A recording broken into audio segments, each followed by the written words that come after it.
Berawal dari seorang kakek yang menegur cucunya yang bernama Rahmat karena tidak masuk sekolah. Berikut ini obrolan singkat si kakek kepada sang cucu. Mat, lu nggak berangkat sekolah, bolos lu ya? Enggak, Kek, Rahmat bolos sekolah hari ini. Oh, mending sekarang lu ngumpet kih sono. Lah, emang kenapa, Kek? Lah kan nih hari lu bolos. Guru lu kan kalau pulang bubaran sekolah lewat depan rumah kita. Lah, kenapa jadi Rahmat yang mesti ngumpet? Kudunya tuh kakek yang ngumpet. Dah nih bocah, songong banget. Kan yang sekolah tuh elu, Mat. Orang Rahmat bolos bilangnya kakek baru meninggal. Dasar anak wibu! Si kecil Joni diberi nasihat oleh abang-abangan di komplek rumahnya bahwa orang dewasa itu gampang sekali dimanipulasi. Sesampainya di rumah, Joni mencoba mempraktekkan ini kepada ibunya. Mama, aku tahu segalanya. Ibunya menyuruhnya diam dan memberinya 10.000. Jangan bilang ke papa, kata ibunya. Joni berpikir, hei, ternyata ini berhasil. Sejam kemudian ayahnya pulang dari kerja. Joni mendekat dan berkata, Papa, aku tahu segalanya. Ayah Joni memberi 100.000 dan berkata, jangan bilang ke mama ya. Esoknya tukang pos mengetuk pintu. Joni membukanya dan berkata, Om, aku tahu segalanya. Tukang pos menjatuhkan semua suratnya. Matanya berkaca-kaca dan dia berkata, Joni, kemari nak peluk bapak. Pada suatu hari, seorang pemburu tersesat di hutan belantara. Udah berputar-putar di sana selama 5 bulan, tidak dapat juga jalan keluarnya. Merasa putus asa, dia berpikir untuk menyerah. Tiba-tiba dari kejauhan dia melihat ada seorang kakek-kakek. Kemudian dia menghampiri kakek itu dan bertanya, Kek, tolong bantu saya. Jalan keluarnya arah mana? Udah 5 bulan saya tersesat di hutan ini. Si kakek menjawab, oh gampang kok. Nanti kamu lurus saja sampai mentok langsung belok kiri. Terima kasih, Kek. Si pemburu itu mengikuti apa yang kakek bilang. Dia jalan terus sampai mentok lalu belok kiri. Tapi masih nyasar juga. Tak lama kemudian dia bertemu lagi dengan kakek tadi. Kakek, kenapa tertawa? Ini kok nggak ketemu sih jalan keluarnya, Kek? Si kakek menjawab, kalau saya tahu jalan keluarnya, saya udah nggak di sini.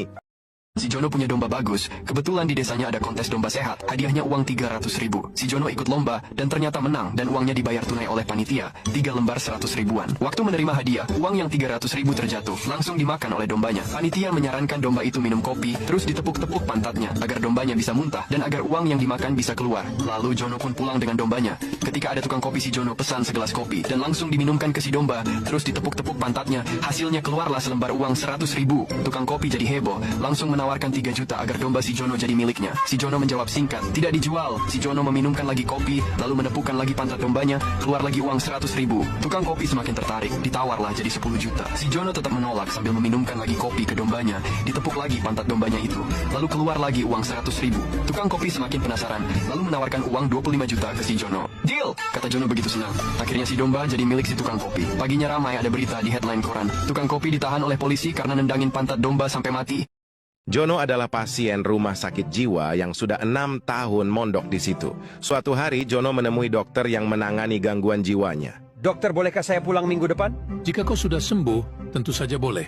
Jawab dokter dengan sabar. Tapi berikan alasan mengapa kau ingin pulang, Jono. Saya ingin menikah, dokter. Bukankah itu berarti saya sudah sembuh? Oh, tentu saja. Setiap orang yang punya keinginan menikah berarti dia sudah waras. Tapi aku ingin tahu, apa yang ingin kau perbuat pada istrimu setelah kau menikah nanti, Jono? Tentu saja saya akan membawanya kemari dan menyuruh istri saya berobat pada Anda. Mengapa begitu? Karena hanya perempuan gila yang mau menikah dengan saya, dokter. Suatu hari di sebuah kelas, seorang guru mencoba mengajarkan sopan santun kepada murid-muridnya. Dia bertanya kepada murid-muridnya satu pertanyaan seperti ini. Michael, jika Anda sedang berkencan makan malam dengan seorang wanita muda yang baik, bagaimana Anda akan mengatakan padanya bahwa Anda harus pergi ke kamar mandi? Michael berkata seperti ini, sebentar saya harus pergi buang air kecil. Guru menjawab dengan mengatakan tidak, itu tidak sopan. Harun, bagaimana Anda akan mengatakannya? Harun berkata, aku minta maaf, tapi aku benar-benar perlu untuk pergi ke kamar mandi, saya akan segera kembali.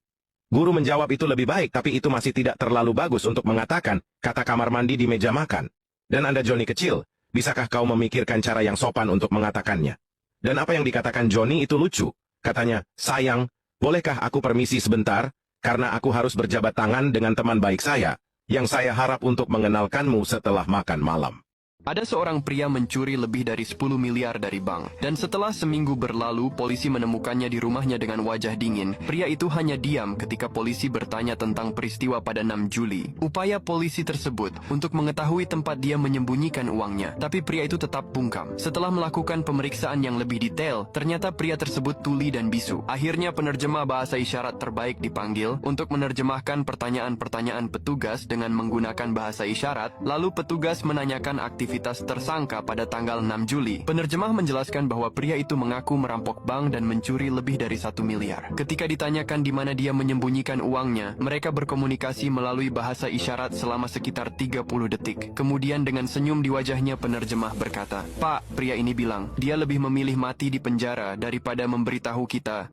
Pada suatu hari, Bambang, seorang mahasiswa yang sedang kuliah jurusan farmasi di New York, mengirim kapsul awet muda ke ibunya di Jogja. Bambang berpesan, "Bu, ini kapsul awet muda, racikan profesor terkenal di New York. Minumnya cukup 1 kali sehari." 2 tahun kemudian Bambang pulang ke Jogja. Sampai di rumah, Bambang kaget karena yang bukain pintu adalah seorang cewek muda cantik, seksi, sambil asik menyusui seorang bayi. Bambang merasa sangat mengenali cewek tersebut, tetapi lupa di mana cewek tersebut lalu bicara, "Mbang, aku ini ibumu." Bambang kaget setengah mati, langsung salam cium tangan ibunya. Dia baru ingat dengan kapsul awet muda yang dikirim 2 tahun yang lalu. "Wah, ternyata hebat sekali kapsulnya ya, Bu. Selain ibu menjadi muda, ibu juga bisa melahirkan lagi. Berarti ini adikku ya, Bu," kata Bambang. Ibunya menjawab, "Ngawur aja kamu, Mbang. Bayi ini bapakmu. Dia overdosis, minum kapsul 3 kali sehari."